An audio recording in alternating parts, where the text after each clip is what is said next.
Greetings to a Gentile's journey with the Jews. One of the things that I think Gentiles frequently have kind of a challenge with when they start discovering the Jewish world is how many holidays there are. There's always a holiday going on, and understanding these holidays is kind of overwhelming. But they are important because they capture the history of the Jewish people. Many of the holidays are actually scriptural and commanded by our Lord to be held, and they also capture the culture in really some profoundly beautiful ways. So we decided. Let me also say that I don't think that we have a particular obligation to um, keep track of those holidays like the Jews do, but I think it's a sign of respect and a great sign of curiosity to want to understand the Jewish world that Jesus was part of. So we have asked one of our members, Melissa, who is very interested in the holidays. She has young children and really enjoys keeping them. So we've asked her to do a little research and a presentation for us. This time, she's going to do just a few of them that involve the middle of the summer months.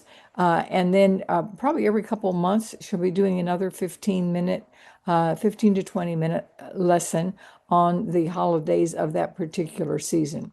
So I'll turn it over to you now and let you hear from Melissa.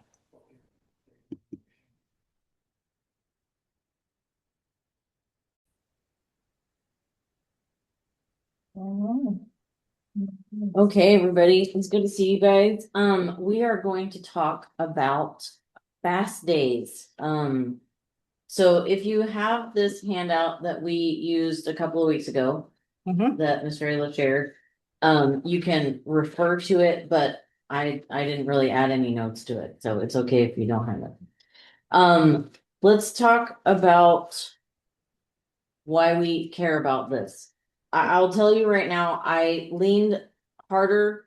Normally, our thought process here is to recognize how we as followers of Yeshua can look at these days and look at these times and gain meaning and value and further deepen our relationship, not just to the Messiah himself, but also to the nation of Israel and the Jewish people. And so I usually try to gear it towards that. I'll be honest, there fasting in this way is so important in Judaism and so specific in the way that they observe it that I wanted to really show you the depths to which they go to mourn these days. I feel like that's important. So I leaned a little bit more into the rabbinic and the Jewish customs and observances. So forgive that, but our biggest takeaway here is the depth, sincerity, the level of teshuva that they go to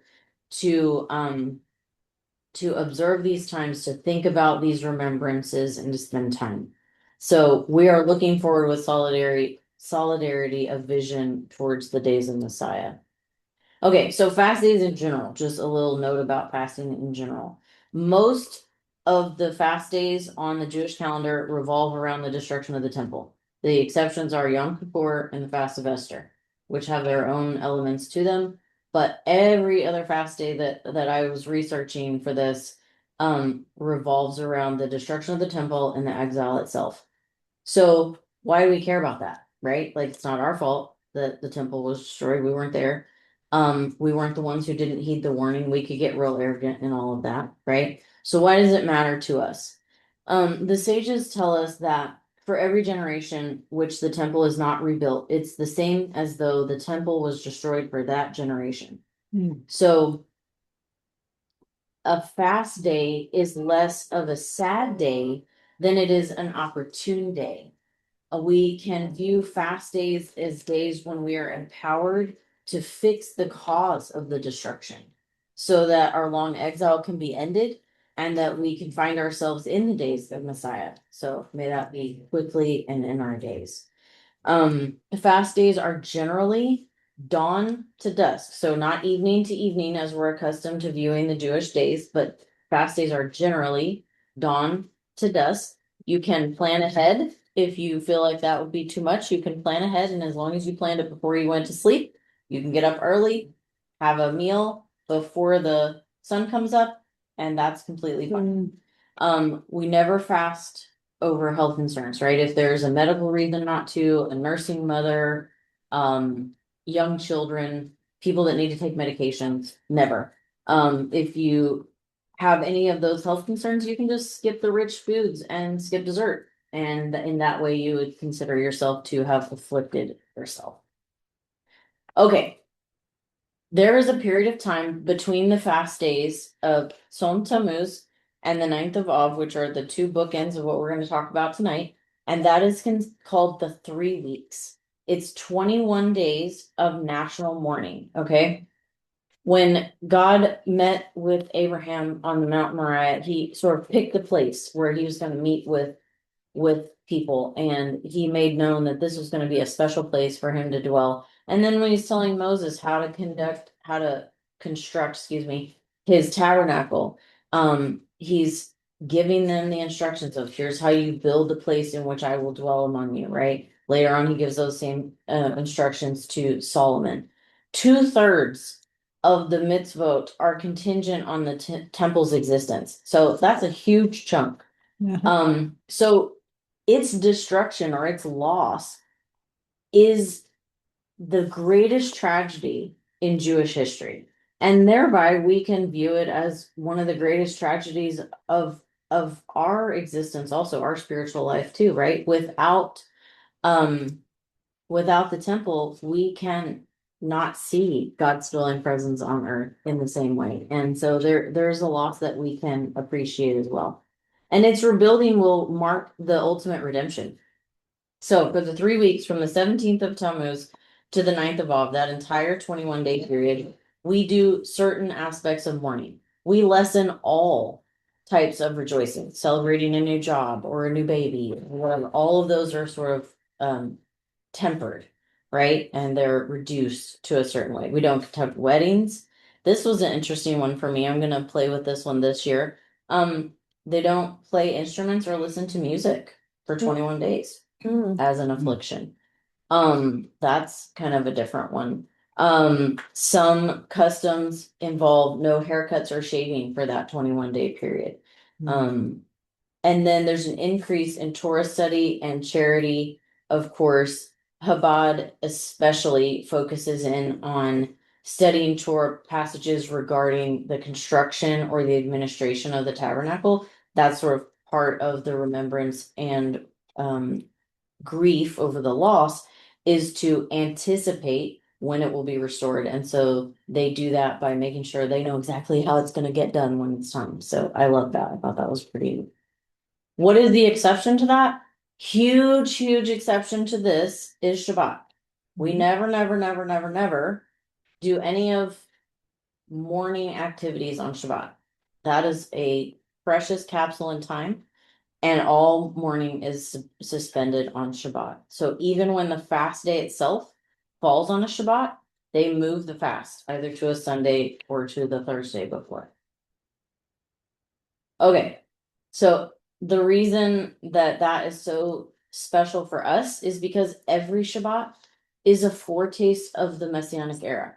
And so we can only focus on the positive. We only do want to focus on the positive. And they see it as, the Gamzula Tov idea, right? All this is ultimately for our good. So even the sadness, even the exile, even the destruction of the temple, ultimately is going to be made right in the Messianic era.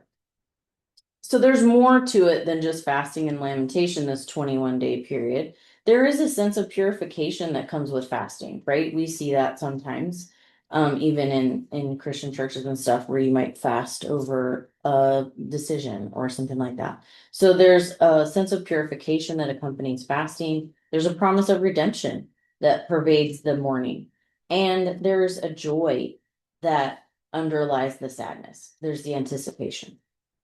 Those who mourn the destruction of Jerusalem are said to merit seeing it rebuilt with the coming of the Messiah. So may we merit to see the fulfillment of Jeremiah 31:12, when he says, I will turn their mourning into joy and will comfort them and make them rejoice from their sorrow. Yes. All right. The 17th of Tammuz, that specific day, it's also called the Tzom of Tammuz. Tzom just means fast. So that's all it means.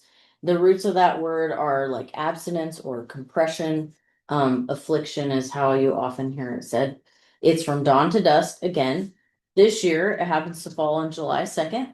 So on July 2nd, right before we celebrate 250 Mhm. years of America, we're gonna mourn the temple for some hours. And there are 5 tragic events that happened on this day. Number 1 is the golden calf and Moses shattering the tablets when he comes down from the mountain to see the people worshiping the golden calf.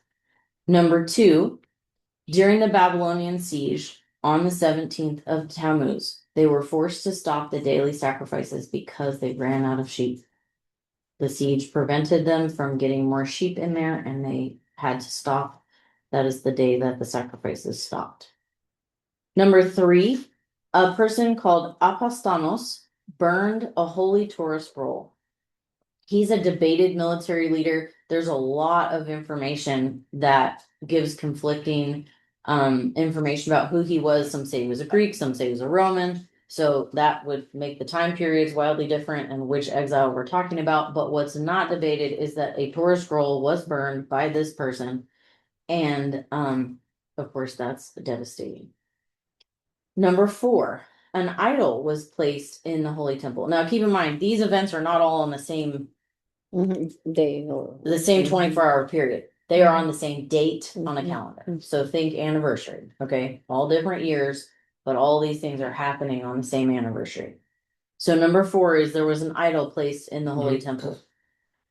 It might have been by Apostamos, that is debated as well, but it also could have been King Manasseh of Judea, which is kind of a horrifying thought, but it could have been him.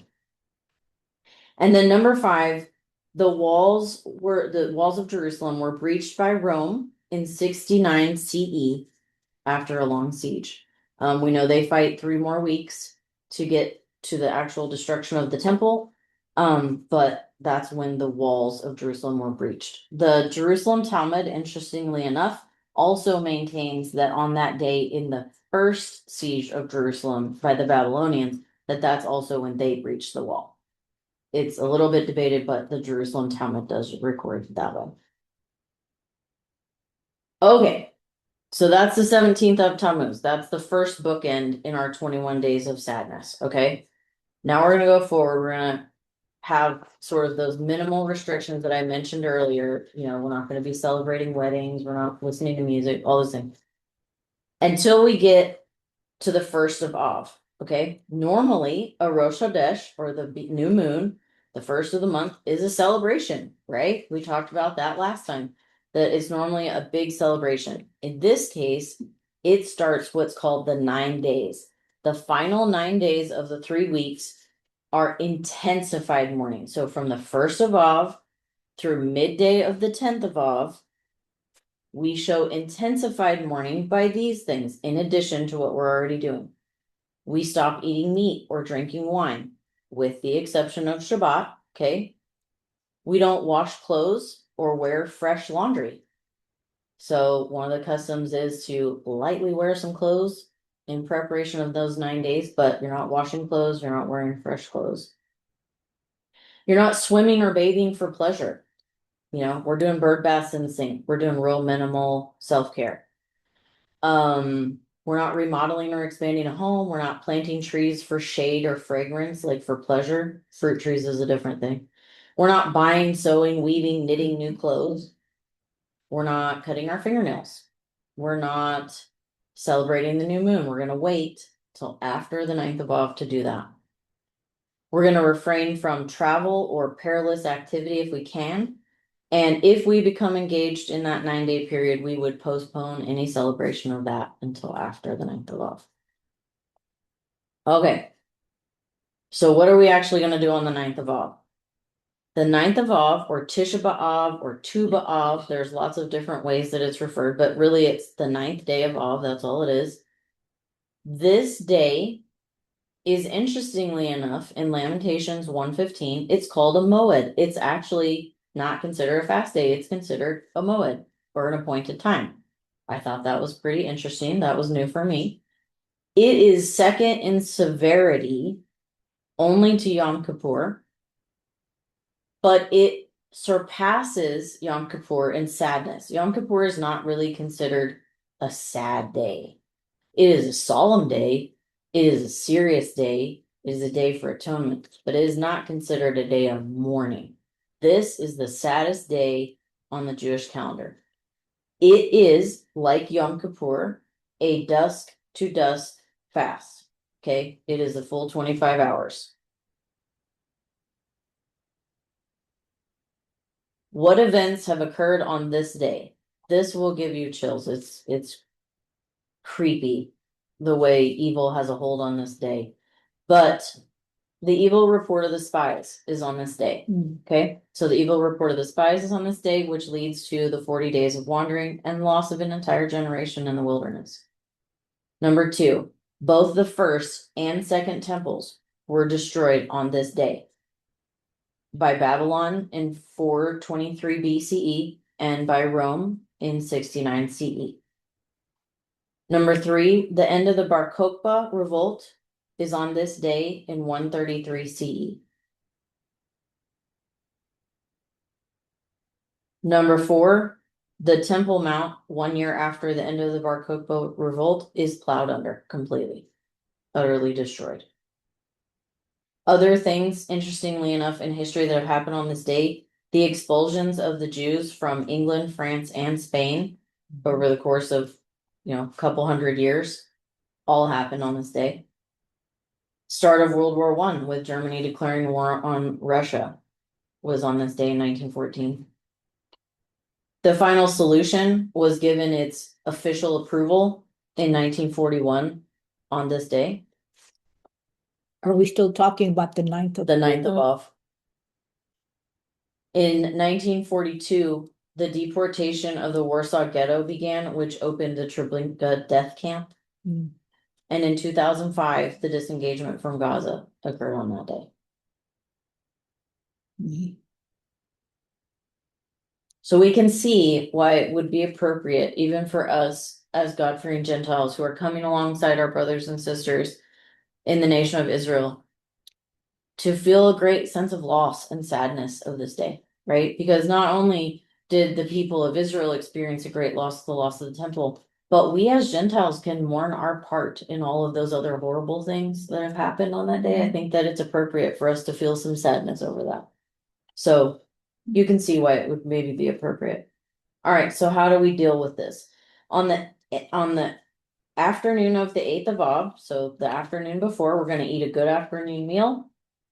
Right before dusk, we eat what's called a separation meal. It's plain bread, a boiled egg dipped in ashes, and plain water.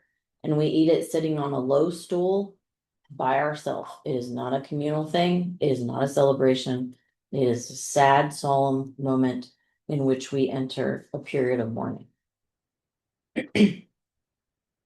After that, the full affliction of the day begins. Very much like Yom Kippur, we do not eat or drink. We do not wear leather footwear. We don't bathe or wash. No perfumes, creams, ointments, makeup, adornments. We do not engage in marital relations or any forms of intimacy. No regular height chairs. We kind of sit on low stools or on the floor. We kind of make ourselves a little less comfortable. Torah study even is limited to the sad parts, things about the destruction. We read Lamentations. We don't send gifts or even greet one another. We don't like go on trips or outings or pleasure activities like that, and no fine or festive clothes. Even the Torah ark in the synagogue is stripped of its finery and its extra lighting. I thought that was kind of interesting. And the morning prayers are done without talit or tefillin because those are considered adornments. Work is discouraged at least until midday. And then by midday, we kind of start to turn from our sadness, because keep in mind, by this point, we've now mourned for 21 days to a certain varying degrees, right? We kind of started slow and then we ramped it up, and today is the saddest day. But by midday, we kind of start to turn our minds, and we turn our minds from the sadness and we start looking towards the future and the moment that Messiah will come and make it all right again. We show that by giving charity. We start sitting kind of in regular chairs. The talit and the tefillin return to the prayer ceremonies. The Torah is readorned in the synagogue. We start tidying up the house, kind of getting ready for the fast to end. And we do this to show anticipation for the redemption to come. After nightfall, we break our fast and we immediately then sanctify the new moon, which of course is 9 days late, but we waited until the sadness is over. We still don't eat meat, swim, or get fresh clothes until the next noon on the 10th of Av, because they say that the temple continued to burn all through the day, all through until noon the next day. And so they maintain those certain afflictions to that point. So even though we mourn, there is an element of joy and comfort. When we read Lamentations, it concludes with this verse: restore us to you, O Lord, that we may be restored. Renew our days of old.